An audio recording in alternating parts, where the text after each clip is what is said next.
nouvelle REF Théma organisée par le MEDEF.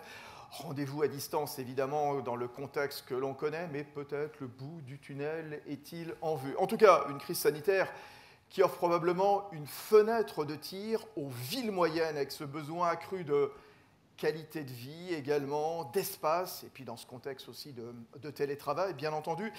Ville moyenne un petit peu rétrogradée ces dernières années, ces territoires épars, asphyxiés donc par les métropoles qui captent la très grande majorité de la croissance, de la création d'emplois.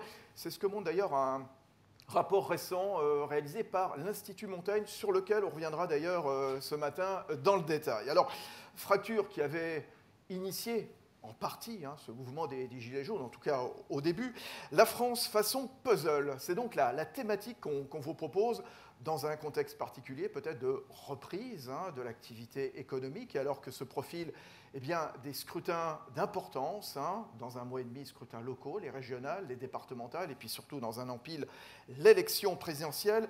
Alors comment rééquilibrer le pays en mêlant attractivité et compétitivité, comment assurer les mêmes conditions de vie et d'accès à l'emploi partout sur l'ensemble du territoire, et puis jusqu'où pour aller la décentralisation. Plus de 3 heures d'échanges et de débats, donc d'interviews en direct, vous entendrez bien les meilleurs, des chefs d'entreprise, des responsables politiques, des experts, et pour nous suivre et relayer les échanges, tout simplement, hashtag la REF Théma, sur YouTube également, sur Twitter, sur le site de la REF, bien entendu, et puis avec latribune.fr. Auparavant, pour vous saluer et puis pour vous remercier d'être aussi nombreux à nous suivre tout au long de cette matinée pour cette REF Théma, j'appelle celui qui a voulu cette matinée spéciale et qui est très impliqué sur ce dossier depuis son élection à la tête du MEDEF. Voici Monsieur Geoffroy Roux de Bézieux.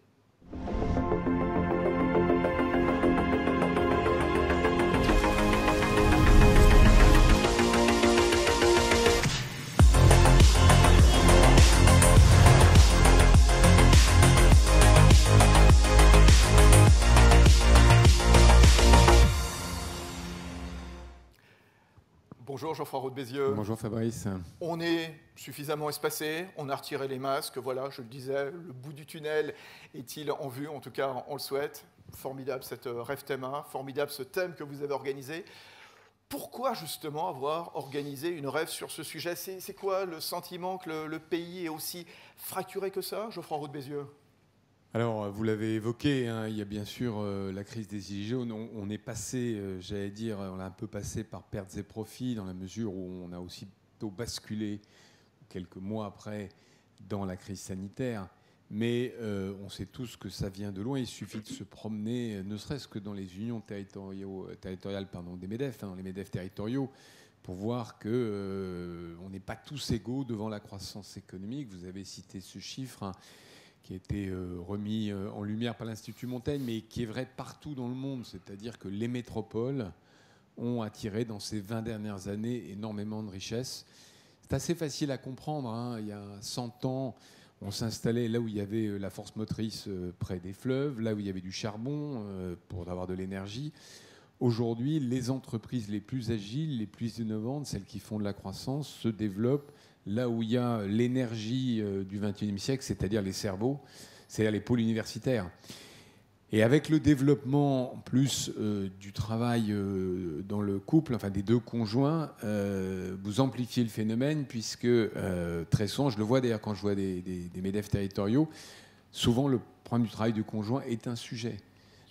Donc c'est un problème démocratique, on l'a vu avec les Gilets jaunes, pas seulement en France, les votes Brexit, on voit que c'est souvent un vote géographique, mais c'est aussi un problème économique, parce que, surtout dans un pays comme la France, avec la géographie qu'on a, avec le nombre de communes qu'on a, avec les villes moyennes qu'on a, c'est une perte de croissance potentielle en réalité. Donc c'est à la fois le citoyen qui a voulu ce débat, mais aussi le chef d'entreprise, pour faire en sorte que notre pays maximise sa croissance. Le chef d'entreprise et puis le président d'une organisation patronale, puisque dès votre arrivée, vous aviez créé ce comité des métropoles du MEDEF, vous aviez renforcé les MEDEF territoriaux, Geoffroy Roux de Bézieux. Qu'est-ce que la crise a changé ou va changer sur ce terrain? Alors, soyons prudents, va changer parce qu'on est encore dedans. et que c'est toujours très difficile de voir émerger les tendances de fond. Alors il y a d'abord ce petit regain qu'on voit des villes moyennes.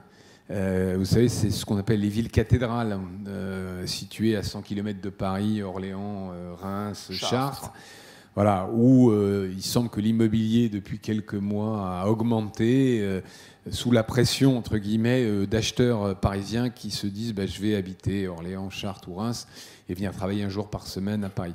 Mais je pense quand même que c'est, je ne vais pas dire que c'est marginal, mais enfin c'est un peu la marge. Il y a le phénomène télétravail qu'on va voir augmenter, mais je ne crois pas qu'on bascule dans du tout télétravail. On va voir ce qui va se passer à partir du 9 juin, puisque le protocole va être allégé. C'est sûr que l'irruption très forte, très violente d'une certaine manière du télétravail a bouleversé l'habitude, a fait découvrir qu'il n'était peut-être pas la peine de prendre l'avion pour aller aux États-Unis 24 heures signer un contrat. En même temps, on le voit bien, nous, il y a une certaine fatigue qui s'installe. Et aujourd'hui, les chefs d'entreprise luttent plutôt pour respecter les consignes du gouvernement et en quelque sorte empêcher les gens de revenir que l'inverse. Plus profondément, je pense que le sujet au fond des Gilets jaunes est toujours là. C'est-à-dire que comment on fait quand on est une ville moyenne qui n'est ni universitaire, ni touristique, qui n'a pas de spécialité sectorielle pour être compétitif dans la mondialisation. Moi, la famille de ma maman vient de Châtellerault, c'est un grand bassin industriel, presque 40% de l'emploi industriel, automobile, aéronautique. C'est forcément difficile, même si les gens se battent. C'est là où il y a la fonderie du Poitou juste à côté. Et ce diagnostic des villes moyennes, on le retrouve partout. Alors il y a des exceptions, c'est ça la bonne nouvelle. Vous allez, tout le monde connaît la Vendée, mais vous allez à Manosque, par exemple, grâce à des locomotives comme l'Occitane, à Castres, grâce au laboratoire Fabre. Oui, mais c'est surtout l'Occitane. Non, mais je le citais parce que c'est gentil, c'est gentil. Non, mais ce qui est intéressant, c'est de voir que il n'y a pas de fatalité dans des endroits qui sont excentrés. On peut créer de l'emploi. Je cite cet exemple parce que j'étais à Cherbourg la semaine dernière, le nord de la Manche, le Cotentin, qui est excentré géographiquement et a un 6% de chômage et cherche à recruter à des postes non pourvus. Donc, il n'y a pas de fatalité. Il faut d'abord des élus locaux qui fassent le boulot. Quand je dis faire le boulot, c'est-à-dire créer l'écosystème favorable aux entreprises. L'écosystème, c'est quoi? C'est une fiscalité qui ne dérape pas. Et là, je dois le dire, on voit ça et là, dans le Cotentin par exemple, mais dans le Pays Basque aussi, des élus locaux qui, entre guillemets, profitent de la baisse des impôts de production décidée au niveau national pour remonter les impôts locaux. Et là, c'est une décision, alors c'est pour financer des services publics, certainement utiles, mais c'est une décision de court terme, parce que ça n'a pas tué de l'emploi demain matin, mais sauf que c'est des emplois qui ne se créeront pas dans la durée. Voilà. Donc, il y a évidemment une fiscalité raisonnable, mais pas que. Il y a des choses comme le logement, qui est une dimension très importante. Le sondage que vous allez révéler, alors je ne vais pas le spoiler maintenant, montre que les Français ont du mal à bouger pour les emplois. Et évidemment, le logement est une dimension importante. Mais il y a des choses toutes bêtes. J'étais à Agen il y a plusieurs mois, et Agen est maintenant relié par la LGV à 2h20, je crois, ou 2h30 de Paris. Donc, le problème de transport est réglé. Mais pour faire installer des gens, notamment des cadres, dans une société d'informatique, m'expliquaient qu'ils avaient un problème de médecins traitants. Manque de médecins traitants, vous demandez à une famille de venir s'installer, ils veulent un médecin traitant pour leurs enfants. Donc, au fond, le rôle d'un élu local, c'est de créer les conditions de la création d'emplois, de le développement des entreprises. Et après, c'est à nous, les entrepreneurs, de se développer. Après, la qualité de vie joue, bien sûr. Et je pense qu'il n'y a, encore une fois, pas de fatalité à ce qu'on ait cette économie à deux vitesses, avec des métropoles qui attirent tout, et puis des villes moyennes ou des communes rurales, d'ailleurs, qui souffrent. On en reparlera d'ailleurs dans ce sondage avec Jérôme Fourquet, sondage pour l'IFOP. Vous évoquiez Cherbourg, l'ancien maire sera avec nous dans cette ref. Théma, en fin de matinée, l'ancien Premier ministre Bernard Cazeneuve, invité exceptionnel évidemment. Il y a beaucoup de très très beaux invités, donc très beau programme que nous a concocté Geoffroy Roux de Bézieux. Ce qui montre d'ailleurs, je me permets de le dire, on n'a eu aucune difficulté à faire venir Xavier Bertrand, Bernard Cazeneuve, un certain nombre de gens. Ce qui montre que le thème intéresse. Et que j'espère beaucoup de gens ont compris que c'est au cœur, au fond, du défi économique et démocratique qui se pose à notre pays. Ce n'est pas un sujet anecdotique, c'est un sujet fondamental. Alors, ce n'est pas un sujet anecdotique, vous nous dites, Geoffroy Roux de Bézieux. C'est quoi vos pistes pour réduire la fracture? Parce que longtemps, le MEDEF a été méfiant vis-à-vis de la décentralisation. Qu'est-ce qu'il en est aujourd'hui? Est-ce qu'il faut en faire davantage? Alors, oui, c'est vrai qu'on a fait un peu une révolution philosophique ou programmatique, si vous voulez, en reconsidérant le sujet de la décentralisation. Vous savez, c'est le 200e anniversaire de Napoléon. Donc on a un pays qui, historiquement, s'est construit depuis Paris et qui a permis un certain nombre de choses. La Ve République, c'est une république très centralisée. Quand on relit un peu l'histoire de la Ve République, et surtout les débuts de De Gaulle, c'est un pouvoir très concentré. Simplement, et donc je pense qu'il faut redonner de la marge de manœuvre au terrain, à l'échelon local, à l'échelon départemental ou municipal. Mais, je l'ai dit, attention à qui va payer la fracture. Je crois que c'est le thème d'une des tables rondes. C'est-à-dire comment réduire la fracture sans alléger sans alourdir la facture. Hein. C'est-à-dire qu'il ne faut pas que cette liberté retrouvée, cette liberté d'initiative, se traduise par un manque de sagesse, notamment fiscale. Et ça, je pense que c'est très important. Bon, l'autre chose, c'est l'industrie. Une des raisons de cette désertification économique de certaines villes, c'est le fait que le poids de l'industrie dans le PIB a fortement reculé. C'est à peu près 12%, là où l'Allemagne est à 20%. Or, effectivement, l'industrie se développe de manière plus pérenne dans des villes moyennes. Elle est, entre guillemets, chassée des métropoles. Et donc, la réindustrialisation de la France, c'est aussi une manière de répondre à ce défi-là.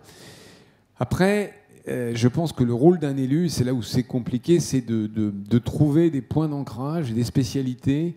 Et au fond, vous savez, il y avait ces pôles de compétitivité qui avaient été lancés il y a maintenant une dizaine d'années. Bon, pas forcément toujours. Il y en a qui sont des succès, d'autres qui ne le sont pas. Mais c'est souvent autour d'une locomotive ou d'une tradition industrielle ou économique que se créent les succès. Donc, j'ai cité l'Occitane dans la ville de Manosque. Toujours un exemple, Saint-Nazaire, les chantiers de l'Atlantique, donc là aussi, une tradition très ancienne. Vous avez quelques milliers de salariés qui sont au chantier de l'Atlantique, mais vous avez des dizaines et des dizaines de sous-traitants qui viennent évidemment contribuer à l'équipement du navire, qui fabrique la marqueterie en bois pour la salle à manger, etc., etc. Et donc il y a ce côté locomotive, et quand la locomotive va bien, ça tire les wagons.